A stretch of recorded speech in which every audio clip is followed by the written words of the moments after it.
উদয় সাথুর হাটবাজারে দিন দুপুরে ভাড়াটিয়ার দোকানপাট লুট, হামলা, ভাঙচুর ও নগদ অর্থসহ অন্তত ৭ লাখ টাকার ক্ষয়ক্ষতি।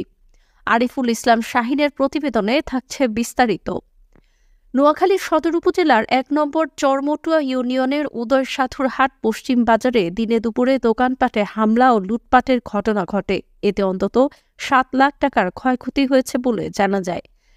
সোমবার দুপুর ১:৩০ দিকে উদয় সাথুর হাট ১ নম্বর চরমটুয়া ইউনিয়ন পরিষদের সামনে Noor Madina Honda servicing and parts সেন্টারে এ হামলা ও লুটপাটের ঘটনা ঘটে। অভিযোগ সূত্রে জানা যায়, দোকানের মালিক সিরাজুল কবিরের সাথে নাজিম ও নাসিরের পারিবারিক জায়গা জমি সংক্রান্ত বিরোধ ছিল।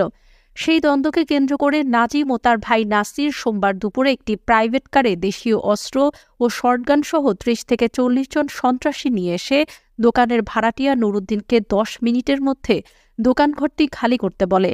নুরুদ্দিন কারণ জিজ্ঞাসা করলে সন্ত্রাসীরা নুরুদ্দিনকে এলোপাথারি চড়-থাপ্পড় দিয়ে ৫ মিনিটের মধ্যেই পুরো দোকান লুটপাট করে অন্তত ৭ লক্ষ টাকার মালামাল ও দোকানের ক্যাশ ভেঙে ২৫,০০০ টাকা নিয়ে যায়।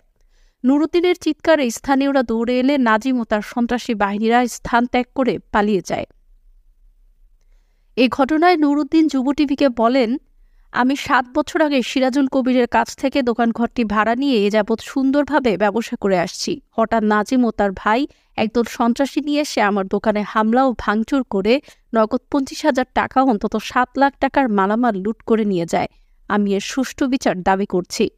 এ ঘটনায় নুরুদ্দিন বাদী হয়ে নাজিম ও নাসির সহ অজ্ঞাতনামা ১৫ থেকে ২০ জনের বিরুদ্ধে নোয়াখালী সুধারাম মডেল থানায় একটি এজাহার দায়ের করেন।